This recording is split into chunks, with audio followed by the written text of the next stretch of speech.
ओम श्री गुरुदेवाय नमः। आज्ञा हे मोर प्रिय समस्त सुधीवृंद को कोटि कोटि प्रणाम। गत अध्याय आम आलोचना कले षष्ठ पटल पर्यंत आसिले सी अवतारवाद उपरे स्वयं निराकार विष्णु अच्युत किछि किछि कहले जे मु कलिंगा दैत्य मातिले मु कल्की अवतार हेबी।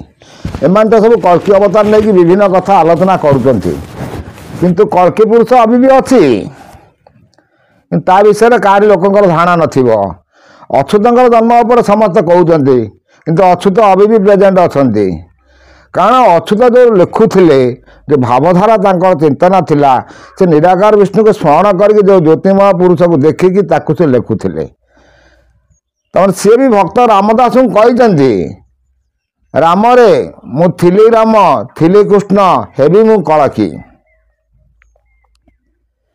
तेणु सी किए आ छाड़ू आम से विषय आलोचना करना पुणी से 46 पटल सप्तम पटल को आम देखा से कौन कहते। आज्ञा समस्ते कहते अच्युत गुरु करते क्या गुरु अच्युत गुरु होती स्वयं निराकार। से कौन कहते अच्युत हो विनय बोले चुनाए दयामयम अपने स्वयं परम ब्रह्म करी कराओ सर्वकर्म ए मर्म दान दान कई ब्रह्मरे पड़ी ब्रह्मताई केवल सममात तार आत्मा पर जेन हे दारम। जे समस्ते आज्ञा सब ज्ञान तत्व कहते, किंतु से अच्युत पचारुंट अपने स्वयं परम ब्रह्म जी आमर परम देवता जी होती गोटे जीव परमर खेल ये शरीर भितर चलुची। आ पिंडर जहाँ चलती पिंड ब्रह्मांड एक मत जानती सुज्ञानी पंडित। तेणु पिंडर जहाँ ब्रह्मांड भी सैया। तेणु आम ब्रह्मांड मत देखा ना पिंड मत देखा। जदि आम अभी पिंड तत्व पर जाऊँच से विषय आलोचना कर देखा ब्रह्मांड मत तो बाहर समय तार आसूची खूब निकटस्थ होगी जे केवल सममात्र तार आत्मा पर चेन हे दार हे प्रभु अनंत चयने आपण थिले जोग ध्यान ए अनंत किए से अटाई काऊ जनमय लाचई आपण पूर्ण ब्रह्ममय केऊ ब्रह्म को करलयम हे प्रभु प्रकाशित कर जुणी बोलंती निराकारम। हे प्रभु आपण तो अनंत पर सहन करके जोग ध्यान रोचंती आपण तो स्वयं परम ब्रह्म मुझे आपण क्या योग करुँच आपण क्या ध्यान करुँच से विषय मत किसी ज्ञान तत्व कहतु। सुंदर सुंदर विषय वस्तु आपड़ जदि मन ध्यान दे शेष पर्यंत शुणती मोर ये चैनल मध्यम बहुत ज्ञान अर्जन हम। निराकार कौन कहते से निराकार बाच ए शुण हे भक्त उत्तम तोते कहवा तार मम जे प्रभु अलेख व्यक्त तांकर नाही आदि अंतम से अणकार आकार ओइले मोहि निराकारम जे काले मने भाविल संगे मोहर कही नाही। सी अलेख परम ब्रह्म अव्यक्त निर्विकार तांकर कौन सी आयतन नाही से सर्वव्यापक। तेणु से विषय से कौन कहते से अणकार आकार होइले मोहि निराकारम से काले मने भावी रही संगे मोहर कही नाही सकाजे करी गोटिए से मते होइब आश्रय हेमंत मने विचारिले मस्तक केशकु धरिले से स्वयं आदि विष्णु जी सी बसिकी मन चिंता कले मो पाखे तो सखा कहीं ना मुझे एका अच्छी तेणु मु कौन करी। तेणु सी चिंता करके गोटे मुख मस्तक गोटे केश को बाहर करके धरले से कौन कहते ना हेमंत मने विचारे मस्तक केश को धरिले से केश धरे चरे गोटे तईर पाड़ी भाविली केश नाग भली ये केश जन्म नाग भली से आज्ञा नाग साप जो कहते ठाकुर सर्प अनंत नाग से तार उत्पन्न है से मस्तक गोटे केश बाहर करके उपाड़ी ये नाग भली देखा तो गोटे नाग भली हो जा। तेणु जार जी सृष्टिर कर्ता हर्ता कर्ता दैव विधाता तांको इंगित सबकि हो पारुछि। तेणु से मस्तक केश को नाग भली करदे। तेणु से कौन कले ए मंटरे जीव न्यास कले तदंते तार नाम देली ए शुण च्युत भोल गोर कि नाम देल कल्पतरु ସେଇଠି ସେ ଯେତେବେଳେ ନାଗ ଭଳି ନାମ ଦେଲେ ସେଇଠି ସେ କହୁଛନ୍ତି ଶୁଣି ଅଚ୍ୟୁତ ବୋଲେ ଗୁରୁ କି ନାମ ଦେଲ କଳ୍ପ ତରୁ। ଏଇଠି ଦେଖନ୍ତୁ ଗୁରୁ କିଏ ସେ କହୁଛନ୍ତି ଶୁଣ ଅଚ୍ୟୁତ ବୋଲେ ଗୁରୁ, ତାମାନେ ନିରାକାର ହେଉଛନ୍ତି ଗୁରୁ। ଏଠି ଅବଶ୍ୟ ବହୁତ ଲୋକ ମୋ ସାଙ୍ଗରେ ଯୁକ୍ତି କରିଥିଲେ ଯେ ଅଚ୍ୟୁତ ଗୁରୁ କରିଥିଲେ। କିଏ କହୁଛନ୍ତି ଅଚ୍ୟୁତ ଚୈତନ୍ୟ ଦେବଙ୍କୁ ଗୁରୁ କରିଥିଲେ, କିନ୍ତୁ ଚୈତନ୍ୟ ଦେବଙ୍କ ବିଷୟରେ କିଛି ଜ୍ଞାନ ନଥିବ। ଚୈତନ୍ୟ ଦେବ ଆସିଥିଲେ ପ୍ରତାପରୁଦ୍ର ଦେବଙ୍କ ସମୟରେ, ଗଲେ ସେ କୁଆଡ଼େ? ତାଙ୍କ ପାଦ କାହିଁକି ଜଗନ୍ନାଥ ମନ୍ଦିର ଭିତରେ ପୂଜା ହେଉଛି, ତାର କାରଣ କିଏ କହିବ? ସେ ବହୁତ ଗୁପ୍ତ ତଥ୍ୟ ଅଛି, ଖାଲି କହିଲେ କ'ଣ ହବ? ଆଉ ସେ କ'ଣ କହୁଛନ୍ତି ଆମେ ଆଗକୁ ଦେଖିବା, ସେସବୁ ବିଷୟରେ ଆଲୋଚନା ତ ହବ, ନିଶ୍ଚିତ ସମୟ ଆସିବ, ଆଗକୁ ନିକଟସ୍ଥ ହେଇକି ସମୟ ଆସିବ। ଛାଡ଼ନ୍ତୁ ସେ କଥା ଦେଖିବା।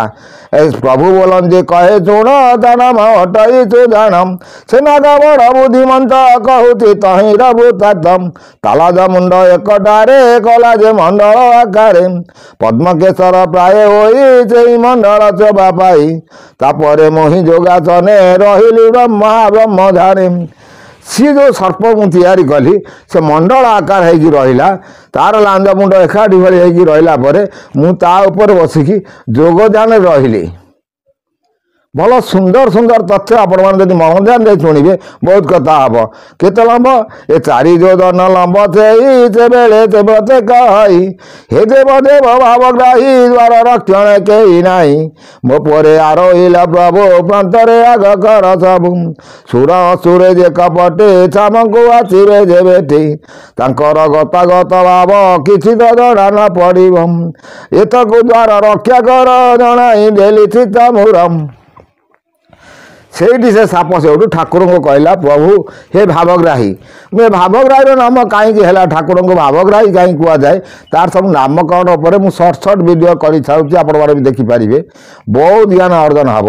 ସେ ସାପ ସେଉଠୁ ତାଙ୍କୁ କ'ଣ କହୁଛନ୍ତି, ସେଇ ଯେଉଁ ଅନନ୍ତ ନାଗ ତାଙ୍କ ନାଁ ହେଲା, ସିଏ ତାକୁ କ'ଣ କହୁଛନ୍ତି। କିନ୍ତୁ ଅନନ୍ତ ନାଗ ନାଗ ଅଷ୍ଟଗୁଳା ନାଗ, ଅଷ୍ଟଗୁଳା ନାଗରେ ଅନନ୍ତ ନାଗ ହେଉଛି ବିଷହୀନ ସର୍ପ। କିନ୍ତୁ ଯେତେବେଳେ ସେ ତାର ରାଗ ପ୍ରଚଣ୍ଡ ହୁଏ, ସପ୍ତଗୁଳା ନାଗଙ୍କର ବିଷ ତା ଶରୀରରେ ପ୍ରବେଶ କରେ। ଇଏ ଭାରି ଗୁରୁ ତତ୍ତ୍ୱ, କାରଣ ତା ଉପରେ ସେ ଶୟନ କରିଥିଲେ।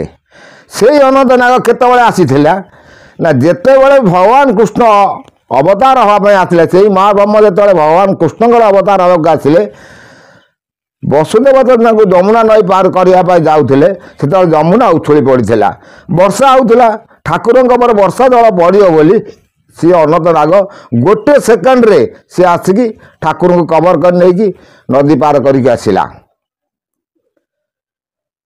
ଇଏ ତଥ୍ୟ କେହି କହିବେନି। ଯେଉଁମାନେ କହୁଛନ୍ତି କଳ୍କି ଠାକୁର ବସନ୍ତୁ ମୋ ପାଖରେ, ମୁଁ ତ ଚ୍ୟାଲେଞ୍ଜ ଦେଲା ଭଳିଆ କଥା କହୁଛି, ତ ବସନ୍ତୁ କହିବେ। ସେ ଯେଉଁ ନାଗଟି ଆସିଲା ସେ ତ ଠାକୁରଙ୍କୁ ବିଦା କରିଦେଇ ଆସିଲା, ଯମୁନା ପାରି କରିଦେଲା, ସେ ସାପଟି ଗଲା କୁଆଡ଼େ? ସେ ଅନନ୍ତ ନାଗଟି ଗଲେ କୁଆଡ଼େ? ସେ ପ୍ରଶ୍ନର ଉତ୍ତର କିଏ କହିବ? ଛାଡ଼ନ୍ତୁ, ଆମେ ତା ଭିତରେ ପଦେ ପଦ ଉଖାଡ଼ି ହେଇକି କହିବା ପାଇଁ ବାଧ୍ୟ ହେଉଛି, ତେଣୁ ପୁଣି ସମୟ ଆସିଲେ କହିବି। ଆଉ ସେ କ'ଣ କହୁଛନ୍ତି, ମୋ ପରେ ପ୍ରଭୁ ଆରୋହିଲ ପ୍ରାନ୍ତରେ କେହି ନ ରହିଲା, ମୋ ଉପରେ ତ ପ୍ରଭୁ ଆରୋହିଲ ପ୍ରାନ୍ତରେ କେହି ରହିଲେନି। ସୁର ଅସୁରମାନେ ହେଉଛନ୍ତି କପଟ, ଅସୁରମାନେ କପଟି, ସୁରମାନେ ବି ଦେବତାମାନେ ବି କପଟ କରନ୍ତି। ସେମାନେ ସବୁ ଚାହିଁଛନ୍ତି, ଚନ୍ଦ୍ର ବି ଚାହିଁଥିଲା ନିରାକାର ପଦ ନେବା ପାଇଁ, ବ୍ରହ୍ମା ବି ଚାହିଁଛି ପଦ ନେବା ପାଇଁ, ସମସ୍ତେ ଚାହିଁଛନ୍ତି ତାଙ୍କ ନିରାକାରଙ୍କ ପଦ ନେବା ପାଇଁ, ସମସ୍ତେ ଚାହାନ୍ତି, ସମସ୍ତେ ତ କପଟ। ତେଣୁ ସେ କହୁଛନ୍ତି, ସେ କଥା କହୁଛନ୍ତି, ସୁର ଅସୁରେ ଯେ କପଟେ ତାମଙ୍କୁ ଆସିବେ ଯେ ଭେଟି, ଏ ତାଙ୍କର ଗତାଗତ ଭାବ କିଛି ତ ଜଣା ନ ପଡ଼ିବ, ଏଥକ ଦ୍ୱାର ରକ୍ଷା କର ଜଣାଇ ଦେଲି ଚିତା ମୁରମ। ଏ ଭାବକୁ ରକ୍ଷା କର ପ୍ରଭୁ, ତମେ ଏ ଦ୍ୱାରକୁ ତମେ ରକ୍ଷା କର, ଯେଉଁ ଚାରିପଟରେ ଚାରି ଦ୍ୱାର ଅଛି ତାକୁ ତୁମେ ରକ୍ଷା କର।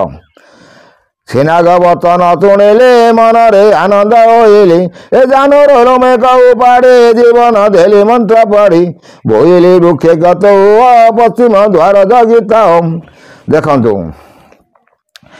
ସେଇଠୁ ଠାକୁର କ'ଣ କଲେ ନା ନିଜର ଲୋମ ମୂଳରୁ, ନିଜର ଜାନୁ ମୂଳରୁ ଗୋଟେ ଲୁମ ଉପାଡ଼ିକି ତାକୁ ଗୋଟେ ମୂର୍ତ୍ତି ତିଆରି କରିକି ଜୀବନ୍ୟାସ ଦେଲେ, ସେ ଗୋଟେ ବୃକ୍ଷ ତିଆରି ହେଲା।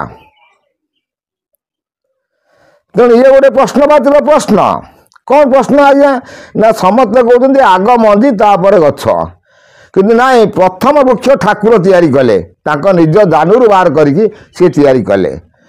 ସିଏ ହେଉଛନ୍ତି ଅନନ୍ତ ନାରାୟଣ, ଶୂନ୍ୟ ବ୍ରହ୍ମ, ମହାବ୍ରହ୍ମ ସିଏ, ଅଲେଖ ବ୍ରହ୍ମ ସିଏ। ତେଣୁ ସେ ଦାନୁରୁ ତିଆରି କଲେ। ସିଏ କ'ଣ କଲେ ତାକୁ ଯେ ସେଇଠୁ ସେ କହୁଛନ୍ତି ଭଲ କଥା, ଦାନୁରୁ ଲୋମେ କଉ ପାଡ଼ି ଜୀବନ ଧେରି ମନ୍ତ୍ର ପଢ଼ି ବୋଇଲି ବୃକ୍ଷେ ଗତୁ ପଶ୍ଚିମ ଦ୍ୱାର ଜଗିଥାଅ ଏ ପ୍ରବେଶ ହେଲେ ଚୁରାଚିର ତାହାକୁ ନିରୋଧ ତୁ କର ପଶ୍ଚିମ ଦ୍ୱାର ରକ୍ଷା ହେଲା ଦକ୍ଷିଣ ରଖିବ କେବଲା ଏମନ୍ତେ ମନରେ ଭାବିଲି ତ୍ରିଭୁଜ ଲୋମେକ କାଢ଼ିଲି ଏ ଦକ୍ଷିଣ କର ଲମ୍ବ ଭୁଲି ଦକ୍ଷିଣ ଦୁଆର ଚାପିଲି ବୋଇଲି ଏ ସ୍ଥାନ ତୋର ଥିବୁ କାହାକୁ ଛାଡ଼ି ନ ଦେବୁ କପଟ କରି ଯେ ଆସିବ ତୋର ଅଚେନା ସଜୀବ ଦତ୍ୟ ଦଳର ନାମ ଦେଇ ଦକ୍ଷିଣ ଦୁଆରେ ରହି ସେଲମ ଭୀମ ମୂର୍ତ୍ତି ହେଲା ଦକ୍ଷିଣ ଦ୍ୱାର ରହିଲା। ଦେଖନ୍ତୁ ପୂର୍ବ ଦ୍ୱାରରେ ରହିଲେ ଅନନ୍ତ, ପଶ୍ଚିମ ଦ୍ୱାରରେ ରଖିଲେ ଦେବନାଥନ ବୃକ୍ଷ, ଦକ୍ଷିଣ ପଟରେ ଗୋଟିଏ ଲୋମ ତିଆରି କରି ଗୋଟେ ପୁରୁଷ ତିଆରି କଲେ। ସେ ପୁରୁଷ ଭୀମ ରୂପ ହେଇକି ରହିଲା, ତାକୁ ଜଗେଇଲେ ଯେ ସୁର ଅସୁର ଯିଏ ଆସିବେ ତୁ ଏ ପୁଅକୁ କାହାକୁ ଛାଡ଼ିବୁ ନାହିଁ। এটা ଆପଣ ବ୍ରହ୍ମାଣ୍ଡ ମତରେ ଦେଖୁଛନ୍ତି, ପିଣ୍ଡ ମତରେ କେମିତି ଦେଖିବେ? ସୁନ୍ଦର ତଥ୍ୟ ବୁଝେଇଦେବି ଆପଣଙ୍କୁ। ପିଣ୍ଡ ମତରେ କେମିତି ଦେଖିବେ ଯେ କପଟ କରି ଯେ ଆସିବ ତୋର ନାମ ତା ତୋହର କରେ ନା ସଜୀବ ଦତ୍ୟ ଦଳନ ନାମ ଦେଇ ଦକ୍ଷିଣ ଦୁଆରେ ରଖାଇ ଶିଲମ ଭୀମ ମୂର୍ତ୍ତି ହେଲା ଦକ୍ଷିଣ ଦ୍ୱାର ଆବରିଲା ମୋତେ ବହିଛି ଯେଉଁ ନାଗ ତାର ପୂର୍ବ ଦ୍ୱାର ଭାଗ ଏ ଶୁଣ ହେ ଭକ୍ତ ମନ ଦେଇ ସୁଜାଣ ପୂର୍ବ ଦ୍ୱାର ଚାହିଁ ମୁହୂର୍ତ୍ତେ ନ ପଡ଼େ ପଲକ ଯେ ଜାଣେ ଦଶଇ ଆଲୋକମ୍ ପୁଣି ହିଁ ନିଜ ଭୁଲ ଦାରୁ ଲୋମେ କହୁ ପାରିଲେ ଚାରୁ ପୂର୍ବ ଦ୍ୱାର ଯିଏ ରହିଲା ତା ନାଁ ହେଲା ସୁଜାଣ ସର୍ପ। ଯେଉଁ ବୃକ୍ଷ ତିଆରି କଲି ତା ନାଁ ହେଲା ଦେବନାଥନ ବୃକ୍ଷ। ଆଉ ଇଏ ହେଲା ଯିଏ ଦତ୍ୟଦଳନ ପୁରୁଷ। ଆଉ ଗୋଟେ ରହିଲା ଉତ୍ତର ଦ୍ୱାର। ସେ ଆଉ କ'ଣ କହୁଛନ୍ତି ଯେ ସେ ଯେଉଁ ସାପର ମୁହୂର୍ତ୍ତେ ବି ପଲକ ପଡ଼େନି, ସେ ସନ ବରତ ଚାହିଁକି ରହିଥାଏ, ଠାକୁରଙ୍କୁ ସେ ଜଗିଥାଏ। ସୁନ୍ଦର ସୁନ୍ଦର ତଥ୍ୟ ମୁଁ ଆପଣମାନଙ୍କୁ ଦେଇ ଆସୁଛି। ଆପଣମାନେ ମୋର ଏଇ ଚ୍ୟାନେଲ ମାଧ୍ୟମକୁ ଆସିଲେ ବହୁତ ଜ୍ଞାନ ପାଇବେ। ଆଉ ସେ କ'ଣ କହୁଛନ୍ତି ଆଜ୍ଞା, ପୁଣି ହିଁ ନିଜ ଭୁଲ ଦାରୁ ଲୋମେ କହୁ ପାରିଲେ ଚାରୁ ଏ ମନ୍ତ୍ରରେ ଜୀବନ ଦେଇ ମୁଇଁ ମୂର୍ତ୍ତ ଯେ ହେଲା ସେଇ ତାହାକୁ ମୁଁ କହିଲି ଏ ମନ୍ତ ବୃଲ ତାଲ ମୁଁ ଏଲୁ ଜାତ ଶ୍ରୀମତ ନାମ ହେଉ ତୋର ଜଗତ ଉତ୍ତର ଦୁଆର ଏ ଦ୍ୱାର କହେ ତୋର ବାଗେ ଯାହା ନିଲାଭ ତୋତେ ଲାଗେ ଏତେ ଆସିଲେ ଚୁରା ଚୁର କେବେ ତୁ ନ ଛାଡ଼ିବୁ ଦ୍ୱାର ମୋର ଚିତା ମୁରେ କହିବୁ ଯା ହେବ ତା କରିବୁ। ତେଣୁ ଭୁଲ ତାର ଯେଉଁ ଲୋମ ଉପାଡ଼ି ଯେଉଁ ପୁରୁଷ ତିଆରି କଲେ ତା ନାଁ ହେଲା ଶ୍ରୀମନ୍ତ। ତେଣୁ ସେ ଶ୍ରୀମନ୍ତ ନାମର ଯେଉଁ ପୁରୁଷ ଜନ୍ମ ହେଲା ସେ ତାକୁ ଉତ୍ତର ଦ୍ୱାର ଜଗିଲେ, କହିଲେ ଦେବ ଅସୁର ଯାହା ଆସିବେ ଯାହା କହିବେ ମୋତେ ତୁ ଜଣାଇବୁ। ତେଣୁ ଚାରି ଦ୍ୱାର ରଖିଲେ, ପୂର୍ବ ପଶ୍ଚିମ ଦକ୍ଷିଣ ଉତ୍ତର। ଆଉ ସେ କ'ଣ କହୁଛନ୍ତି ଯେ ଏମନ୍ତ ତାରି ଦ୍ୱାର ଦ୍ୱାରି ଜଗିଣ ରହିଲେ ମୋହରି ସୁରଙ୍କୁ ପଡ଼ିଲେ ବିପତ୍ତି ସଙ୍ଗତେ ଘେନିବେ ଦପତି ଏ ଭକ୍ତ ଭାଗବତ ରକ୍ଷା କର ଆଦିତ ଚଣ୍ଡ ନିଶା କର ମୋଥିବା ସ୍ଥାନରେ ଜଣାନ୍ତି ଆସନ୍ତି ତାକୁ କରିଥାନ୍ତି ତାହାଙ୍କ ଯୋଗୁଁ ଅବତାର ହୋଇନ ନାଚିଲି ବୁଭାର। ସେଇଠି ଆଜ୍ଞା ସେ କହିଲେ ଯେ ଦେବତାମାନଙ୍କୁ ଯେତେବେଳେ ବିପଦ ପଡ଼େ ସେତେବେଳେ ଇନ୍ଦ୍ର ଚନ୍ଦ୍ର ସୂର୍ଯ୍ୟ ବରୁଣ ସମସ୍ତେ ଯାଇ ସେଠି ଗୁହାରି ହୁଅନ୍ତି। ତାଙ୍କ ଗୁହାରି ଶୁଣିଲା ପରେ ମୁଁ ତାଙ୍କ ପାଇଁ ଅବତାର ନିଏ, ଭୂଭାର ନଷ୍ଟ କରିବା ପାଇଁ ଅବତାର ପ୍ରଶ୍ନ ହୁଏ। ପୁଣି ଆଜ୍ଞା ସେ ଅଷ୍ଟମ ପଟରେ କ'ଣ କହୁଛନ୍ତି ଆମେ ସେ ଜ୍ଞାନ ତତ୍ତ୍ୱ ଉପରକୁ ଯିବା। ଏଥିକୁ ରହୁଛି ଆଜ୍ଞା, କୋଟି କୋଟି ନମସ୍କାର।